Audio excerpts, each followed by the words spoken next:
Assalamualaikum, Shalom Alaikum, salam sejahtera bagi Bapak Ibu dan Saudara. Hari ini 20 September 2021, saya Petrus Wayani sebagai rakyat kecil warga negara Indonesia mau menyampaikan pernyataan sikap saya sehubungan dengan peristiwa penganiayaan Muhammad Kicik. Nah, Bapak Ibu dan Saudara, duduk masalahnya adalah Muhammad Kosman atau Muhammad Kicik, ya. Pada tanggal 24 Agustus di Badung, Bali, ditangkap oleh Bareskrim Mabes Polri. Dasarnya adalah sangkaan bahwa beliau dianggap telah melakukan perbuatan penodaan agama, dalam hal ini terhadap agama Islam, sebagaimana yang dimaksud oleh pasal 156A KUHP. Karena di akun YouTube-nya beliau pernah mengatakan bahwa jin itu adanya di Quran dan Muhammad dikerubutin jin. Dan menurut pengakuannya, menurut pengakuan Muhammad Kicik ini, pernyataannya itu sebenarnya hanya merupakan tanggapan atas pernyataan Ustadz Abdul yang mengatakan di salib Kristen itu ada setannya, ada jin kafirnya. Nah, satu pertanyaan Bapak Ibu dan Saudara, kalau MKC, ya, nama yang biasa dipakai sebagai akronimnya, ditangkap oleh karena dia menanggapi pernyataan Ustadz Abdul, pertanyaannya, mengapa Ustadz Abdul sendiri yang menjadi pemicu dari perkara ini sampai sekarang tidak ditangkap? Tapi oke lah, itu persoalan lain buat saya. Siapa salah, siapa benar, nanti biar saja hakim yang mengadili dan memvonis. Saya tidak ingin masuk ke dalam persoalan penodaan agama itu sendiri, karena itu di luar kompetensi saya. Saya tidak ada hubungan sama sekali dengan mereka. Yang mau saya soroti justru adalah peristiwa penganiayaan atau penyiksaannya. Kenapa? Karena ini akan berdampak kepada masyarakat luas nanti, ya.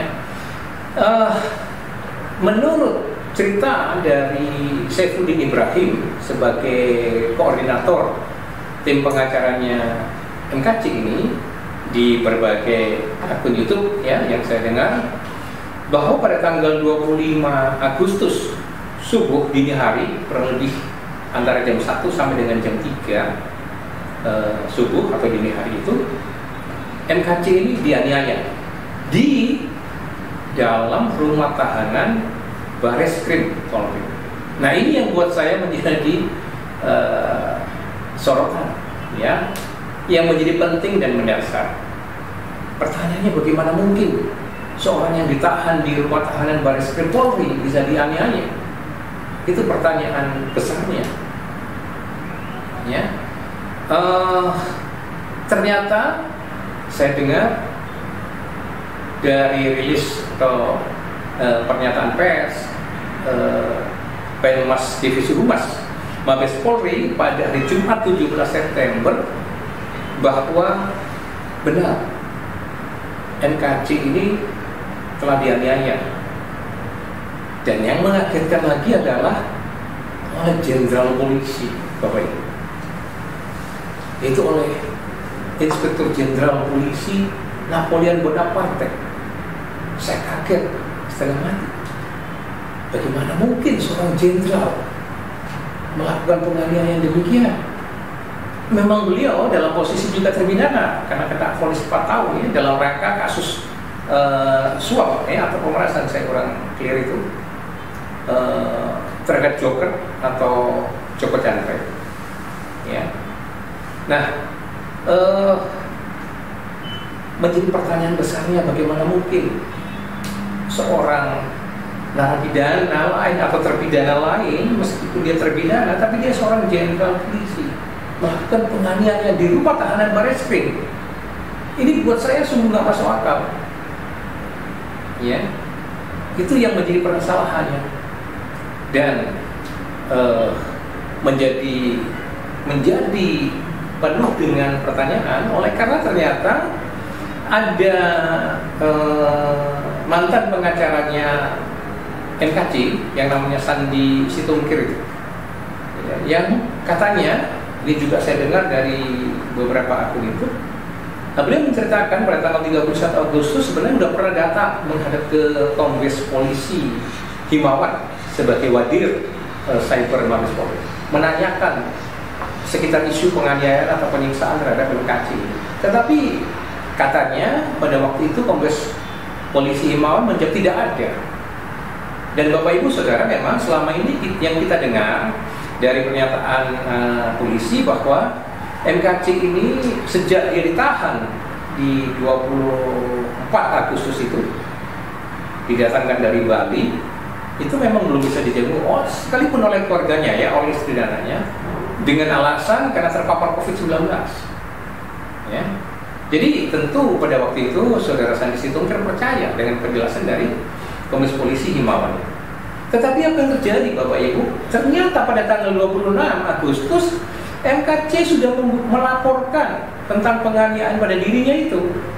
Ya, dengan nomor laporan LP-nya 0510/13 Romawi /2021 Barreskrim.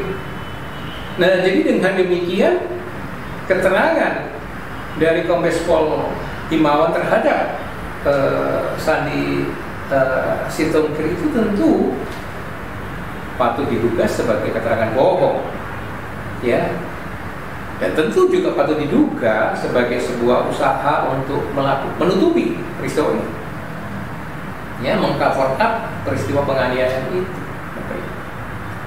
Nah, ini yang saya katakan sesuatu yang sangat memprihatinkan dan menyedihkan. Kenapa? Kalau itu bisa terjadi pada MKC, maka tidak menutup kemungkinan di waktu-waktu yang lain akan terjadi pada MKC yang lain.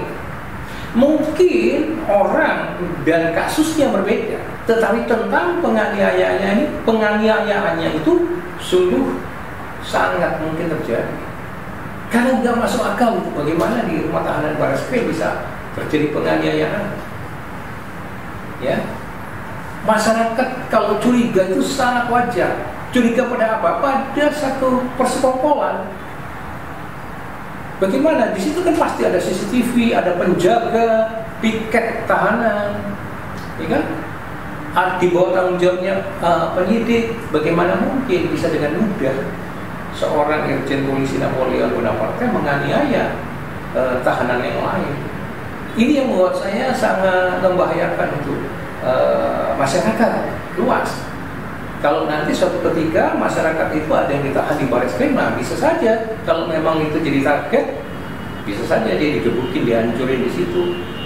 Ya, siapa yang bertanggung jawab? Dan kalau kita lihat dari laporannya MKC 26 Agustus, polisi baru mengungkapkan fakta itu, mengungkapkan itu pada Jumat 17 September 2021. Bayangkan, kurang lebih sudah 3 minggu berselang.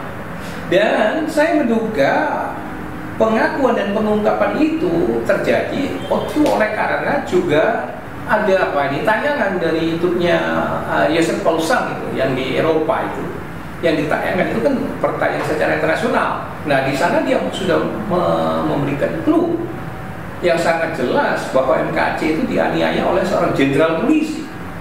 Bayangkan. Dan dia yakin bahwa sumbernya A1 karena itu sumbernya dari Mabes Polri sendiri katanya. Nah, ketika itu sudah ditayangkan, maka Jumat 17 September memang Penmas Divisi Humas Polri mengungkapkan itu, mengkonfirmasi adanya penganiayaan itu oleh Jenderal Napoleon tadi. Jadi ini sungguh-sungguh sangat menyedihkan dan sangat memilukan buat saya ini, khususnya sebagai rakyat kecil warga negara Indonesia yang kelas bawah begini, kan berbahaya sekali, miris sekali saya melihatnya itu. Bagaimana, nggak masuk akal bagaimana di rumah tahanan Barreskrim Polri bisa terjadi penganiayaan yang tentu seharusnya itu jauh lebih aman gitu ya, tahanan-tahanan itu harus lebih terjaga, lebih aman ya, karena itu di Mabes, di Barekskrim, bayangin aja. Dan yang saya ingin, kenapa ingin memberikan catatan ini, karena saya nggak ingin ini terjadi terus-menerus, akan menjadi presiden buruk di negara ini ya. Seorang jenderal polisi bintang 2, penjaga-penjaga piket, kombes polisi Himawan, semuanya itu kan seharusnya jauh lebih sadar dari masyarakat umum. Sadar tentang apa? Tentang bahwa Indonesia ini negara hukum yang harus menghormati hukum dan HAM ya, yang harus bersandar kepada sila kemanusiaan yang adil dan beradab di dalam hidup pernegaranya. Bagaimana mungkin bisa berperilaku brutal, tidak beradab? Mungkin perilaku preman jalanan saja tidak begitu. Ini seorang jenderal, sehingga saya tidak bisa membayangkan bagaimana, sangat memilukan. Apakah karena Irjen Napoleon ini frustasi, stres dengan institusinya sendiri karena dia dijebloskan ke penjara dalam rangka tadi kasus dengan Joko Chandra itu, sehingga dia sekarang seakan-akan kompensasi ingin menjatuhkan, menjelekkan institusi Polri sendiri, atau bagaimana, saya nggak tahu. Nanti kan akan terungkap penyelidikan. Tapi yang saya baca kemarin dari katanya ada surat terbuka dari detik.com, itu surat terbuka dari Irjen Napoleon Bonaparte. Alasannya dia melakukan itu karena memandang apa yang dilakukan oleh MKC ini membahayakan persatuan bangsa, menghina Islam katanya ya, dan dia sebagai muslim nggak terima itu, sehingga dia ingin membela Allah, Rasulullah dan Quran. Dan bagi dia katanya Islam itu adalah agama keselamatan, nila amin. Seorang jenderal dengan alasan-alasan yang keagamaan itu, tapi prakteknya melakukan kekerasan. Apakah itu bukan malah menjadi inspirasi radikalisme nanti? Bayangkan, kalau seorang jenderal saja, jenderal polisi lagi, yang seharusnya patuh, taat hukum, menghargai hukum, malah melakukan praktek yang sebaliknya, bertindak brutal, main hakim sendiri. Mana mungkin, mana bisa seperti itu. Indonesia negara hukum. Itu kan MKC sudah dalam proses hukum. Ditunggu saja nanti bagaimana putusan pengadilan kan. Kok dia main hakim sendiri, gebukin, menganiaya dan seterusnya. Ini nanti saya ingin konfirmasi, saya ingin mendapatkan juga gambaran apakah para intelektual muslim misalnya senang dengan perilaku itu. Saya nggak yakin, karena sekali lagi pengalaman pergaulan saya yang heterogen ini, keluarga saya, abang saya sendiri nomor 1 itu juga muslim ya. Jadi saya bukan mengenal Islam itu dari jauh, tidak. Bergaul sehari-hari ya dari kecil ya. Bapak saya itu dulu juga polisi, jadi saya banyak bergaul dengan anak-anak polisi. Tidak ada yang radikal begitu ya. Tetangga saya itu dulu Islam, keturunan Arab kan ya, tapi kami bermain sangat akrab, tidak ada problem keagamaan. Tetangga lain saya adalah seorang Madura yang kuliah di IAIN. Pada waktu itu saya masih SMA, tapi halus dan baik sekali. Malahan dia berbicara tentang perjanjian lama, perjanjian baru, yang saya kaget, kok bisa kenal.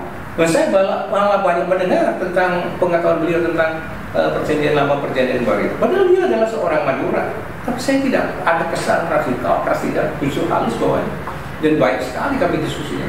Dan demikian juga di dalam pergaulan saya sehari-hari yang sekarang. Ya, saya tidak pernah menjumpai orang-orang Islam itu yang radikal begitu, yang fanatik buta. Saya tidak pernah. Makanya saya kaget sekali kalau seorang jenderal polisi bisa melakukan ini. Coba dong mengingat itu kata-katanya Profesor Mahfud MD. Dalam hidup bernegara ini harus dipisahkan antara negara dengan agama. Begitu. Jadi kalau MKC itu sudah diproses, ya biar saja diproses hukum, ditunggu saja. Kenapa dia harus main hakim sendiri? Ini sekali lagi buat saya itu sangat merusak nama baik institusi Polri. Ya, buat saya kan kita ini sudah melihat bagaimana pimpinan Polri itu dari tahun ke tahun berusaha sungguh-sungguh mereformasi dirinya. Mereka sadar betul tantangannya, terutama pada reformasi kultural ya. Mereka sadar betul susah sekali memperbaiki perilaku, mentalitas, integritas anggota Polri. Tapi para pimpinan itu terus berusaha. Dan prestasi polisi dari hari ke hari semakin baik, semakin dipercaya oleh masyarakat. Prestasi Densus 88 sekarang dimulai dengan pengurangan Polantas melakukan penilangan langsung karena sudah digantikan dengan CCTV ya, dan banyak sekali prestasi polisi yang terus-menerus dirasakan semakin baik oleh masyarakat. Tetapi sekarang dihancurkan, dirusak lagi oleh perilaku seperti ini.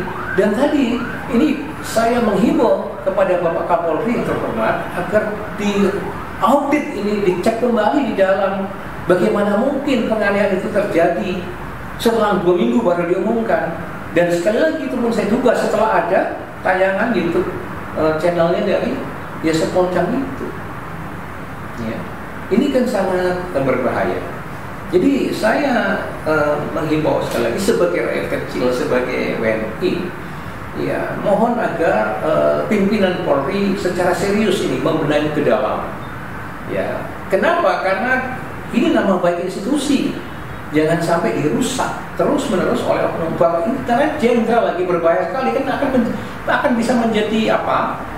Ya, menjadi contoh.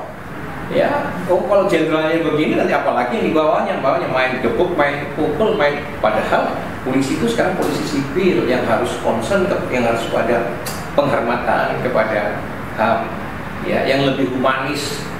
Ini kan nggak cocok semua perilaku yang ditampilkan oleh Jenderal Napoleon Bonaparte ini.